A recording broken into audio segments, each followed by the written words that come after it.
Salut à tous. Pour s'orienter dans la vie, on a besoin de cartes. Le problème, c'est que parfois, nos cartes sont complètement dépassées. Aujourd'hui, on va justement explorer un territoire qu'on croyait connaître par cœur, celui de la santé mentale. Et on va voir ensemble comment une toute nouvelle carte est en train de se dessiner.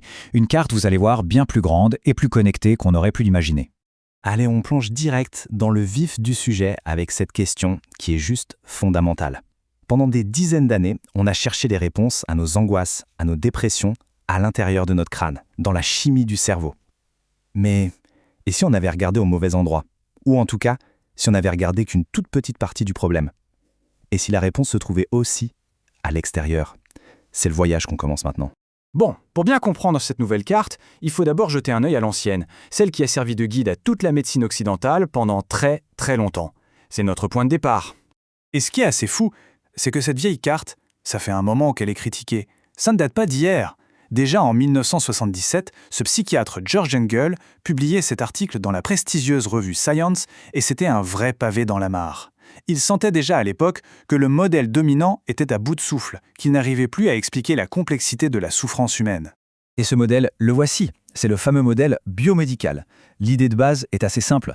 Une maladie, quelle qu'elle soit, vient d'un problème biologique, d'un truc qu'on peut mesurer, analyser. Attention, ce modèle a été hyper puissant, hein. C'est grâce à lui qu'on a les antibiotiques, la chirurgie moderne. Mais appliqué à la santé mentale, il a créé une séparation un peu artificielle entre le corps et l'esprit. Et il a surtout eu tendance à ignorer tout ce qui n'est pas purement biologique. Alors justement, sortons de l'individu. On va commencer à élargir la carte. Premier zoom arrière, on ne vit pas dans une bulle. Notre esprit est littéralement tissé dans un réseau hyper complexe de relations, d'interactions. C'est le tissu social. Cette phrase, elle dit tout. Notre identité, qui on ne le construit pas tout seul dans son coin, pas du tout. On se construit à travers le regard des autres, à travers le miroir qu'ils nous tendent, la façon dont on est perçu, les attentes des autres. Tout ça, ça sculpte l'image qu'on a de soi-même. Évidemment, ça peut être une source de force incroyable, mais aussi de grande souffrance. Et pour rendre ça très concret, il y a ce concept génial de l'anthropologue Gregory Bateson, la double contrainte. C'est ce piège de communication où quoi qu'on fasse, on a tort. L'exemple classique, c'est quelqu'un qui vous dit « sois spontané ». L'ordre lui-même rend la chose impossible. Bateson a montré que ce genre de situation, répétée au sein d'une famille par exemple, pouvait créer une angoisse immense. Et le point crucial, c'est que le problème ne vient pas d'un individu malade, mais de la logique absurde du système de communication lui-même. Ok, on continue notre zoom arrière. Deuxième cercle. Au-delà de nos relations directes avec les autres, on est plongé dans un bain beaucoup plus vaste, notre environnement. Un environnement qui nous influence de notre naissance jusqu'à notre mort. Et là, on arrive à un concept qui est une vraie révolution, l'exposome. On connaît tous le génome, notre carte d'identité génétique. Eh bien, l'exposome, c'est la même idée, mais pour tout ce qui vient de l'environnement. C'est une tentative de cartographier la totalité des expositions qui nous façonnent tout au long de notre vie et qui ne sont pas génétiques.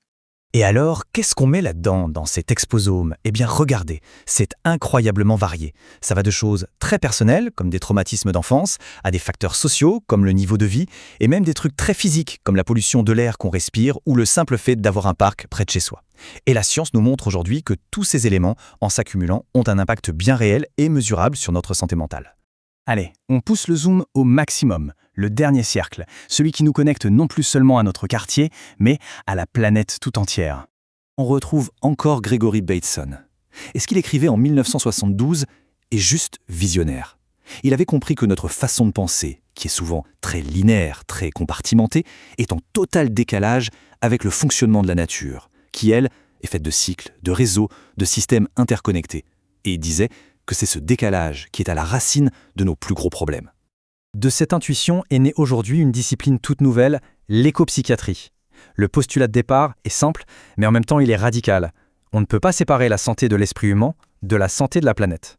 Autrement dit, la destruction de nos écosystèmes n'est pas juste un problème extérieur, c'est une cause directe de souffrance psychologique. L'exemple le plus parlant de cette nouvelle approche, c'est l'anxiété climatique ou l'éco-anxiété. L'ancienne carte nous dirait que c'est un trouble, une anxiété irrationnelle qu'il faut traiter. La nouvelle carte, elle, opère un renversement complet. Elle nous dit « Attendez, cette peur, cette angoisse face à la catastrophe écologique, ce n'est pas un trouble. C'est une réaction saine, lucide et normale face à une menace bien réelle. Ce n'est pas un signe de pathologie, mais un signe de connexion au monde. » Alors, maintenant qu'on a fait tout ce chemin, qu'on a exploré ces trois cercles, le social, l'environnemental et le planétaire, à quoi elle ressemble, cette nouvelle carte? Eh bien, sa destination finale, ce n'est plus seulement l'absence de maladie, c'est la création active du bien-être. Le mot-clé de cette nouvelle carte, c'est un terme un peu technique, mais l'idée est simple, la salutogénèse. C'est un changement total de perspective. Au lieu de poser la question de la pathogénèse, qu'est-ce qui rend les gens malades, la salutogénèse pose la question inverse, qu'est-ce qui crée la santé? Qu'est-ce qui aide les gens à aller bien, même dans des conditions difficiles? On ne cherche plus seulement à réparer ce qui est cassé, on cherche à construire ce qui rend solide. Voilà, pour résumer, on a vraiment deux cartes qui s'opposent. D'un côté, l'ancienne, focalisée sur la maladie, qui cherche des causes uniquement à l'intérieur de l'individu et qui vise à traiter.